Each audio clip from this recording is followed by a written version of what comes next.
كتبدا القصه مع واحد خونا سميتو ماكس، جالس في السور ديال الدار ديالهم كيرسم في واحد البحيره قدامه. تعيطات عليه الام ديالو، قالت ليه باش يجي يعاونو مفرحين اللي جابوا للدار جديده، وقالت لهم مو من اليوم يبدا حياه جديده ونسى عليه الماضي. ماكس قال مو بلي هذه البدايه رقم 9 وانا نعرفوا بانهم تحولوا 9 المرات من دار لدار ومن مدينه لمدينه بسبب شي حاجه تابعهم هما ما قادرينش ينساوها. ماكس دخل لبيتو كيفرشو، شد الصوره ديال باه، هز راسو السقف، بانت لي تريه كتحرك كتمشي وكتجي، التلفازه اللي شاعله في الصاله صورشه كتمشي وكتجي. امو قالت لي هادشي عادي يكون غير شي عطب في الضو، داكشي اللي خلى هادشي يطرا. تحركات امو البيت تنعس. ماكس لاحظ بلي شي حاجه كتخرج من اليد ديالو وكتاثر على الاجهزه الالكترونيه. نهار التالي ماكس محرك لمدرسته، في طريقه بانت لي واحد الشركه مهجوره اللي سميتها انتك، اللي كان خدام فيها الاب ديالو قبل ما يموت. حتى جاتو مكالمه في التليفون ديالو، مع بغا يجاوب يديه صوتات ليه التليفون. كمل طريقه بالبيكالا سايق حتى دخلات فيه واحد البيكوب وهو يطيح في الارض. نزلات من البيكوب البنت اللي كانت سايقه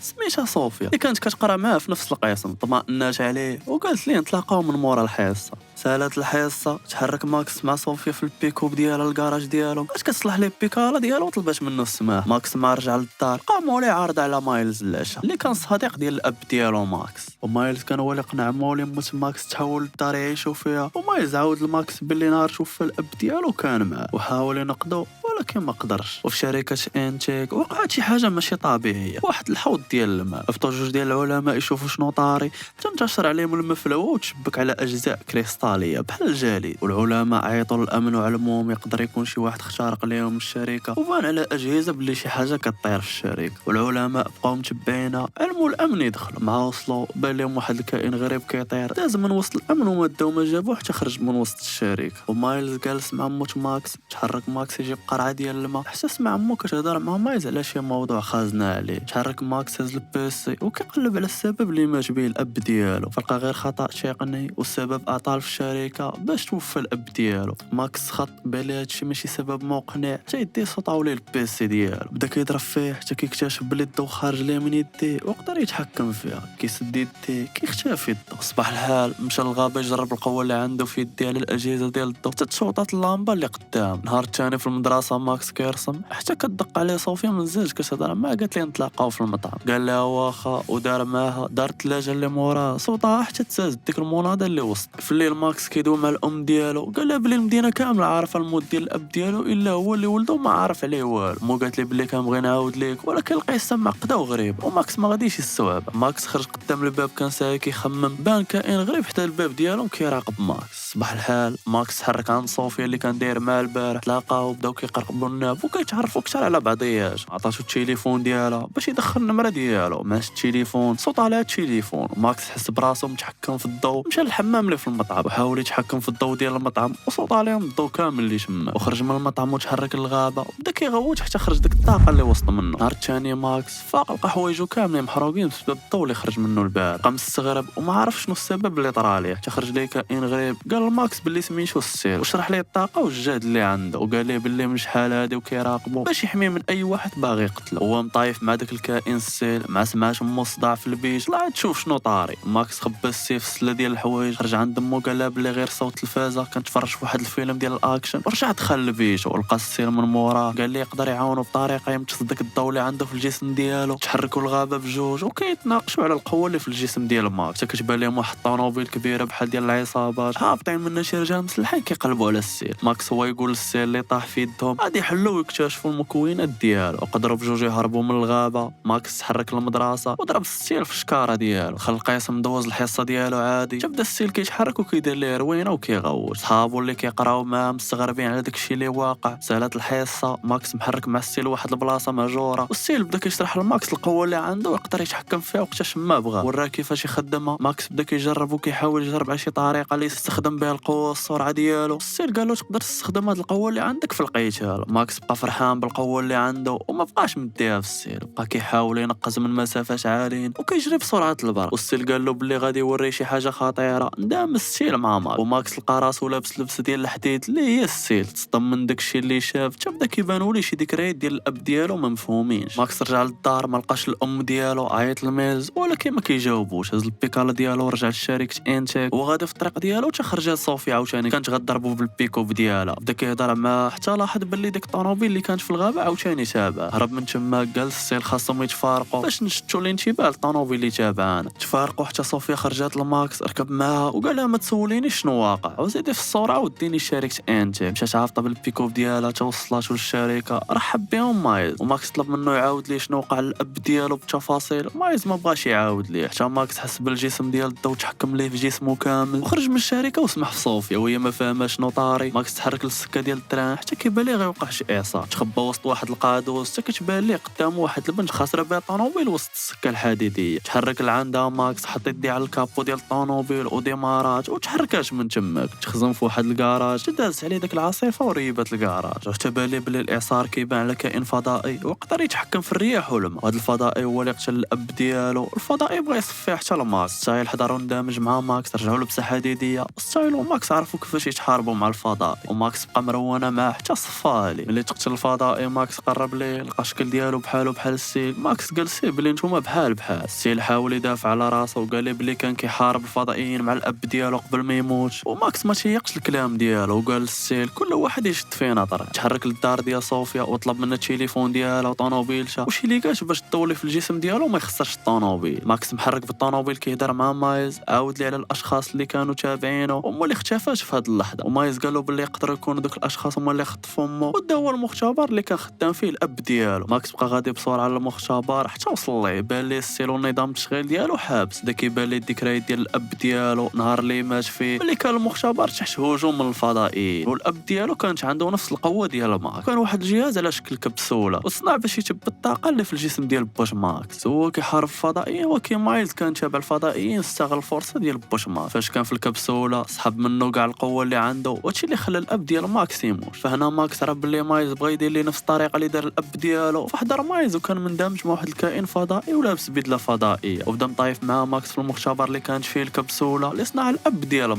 ماكس حاول بدقه اللي عنده يصفيها لمايلز ما قدرش. ومايلز قال له انا ما غاديش نصفيها لك محتاج لك عايش باش نقدر نسحب منك الطاقه. ماكس ما زادش مع الهضره دخل ديك الكبسوله وكان عارف اش كيدير. مع بدا مايلز كيجبد منه الطاقه ماكس رجع السيل للنظام اندمج معه ولاو بدله حديديه قوى من اللي كانت من قبل. وبدا ماكس مرونه مع مايلز حتى خرجوا جوج اشخاص مسلحين وكيعاونوا ماكس. وبالين هاد الاشخاص كانوا خدامين عند الام ديالو مولي اللي هي اللي كانت مصيفطاهم باش يحميو ولدها. مايلز حكم ماكس في واحد القنش وماكس جمع الطاقه اللي عنده دفع حتى طردقوا البدله ديالو. وماكس فاقوا السيل من بعد استهلكوا طاقتهم كامله حضراش مولي مش ماكس. وكانت عارفه السيل ملي كان الاب ديال ماكس عايش وقالت لماكس باللي الاب ديالو كان كائن فضائي على شكل انسان وشرحات ليه كل شيء باللي زمان كانوا فضائيين بغاو يصفيوها ليه ملي عرفوا الموقع ديالو. وهادشي علاش مش ماكس بقات كتحولوا من مدينه لمدينه. وماكس عرف الماضي ديال الاب ديالو ملي خدم الطاقه اللي عنده في التري اللي كانت في البيت ديالو على شكل نجوم وبا هو اللي كان صنع. وهي ماشي غير ديكور صافي بانت لي ثلاثه ديال الخرائط ديال الفضاء. وماكس عرف الكوكب اللي كان عايش فيه الاب ديالو. وماكس تحرك عند صوفيا طلب منها السماح على داكشي اللي وقع وقال لها باللي مني كان صغير هو كيبغي يبقى منعزل وبعيد على العالم. شكر على داكشي اللي دار تما عطاها رسمه اللي كان رسم عليها كيبان باللي غيعاودوا يتلاقاو في واحد النهار. تحرك ماكس واندمج مع السيل واختفاو.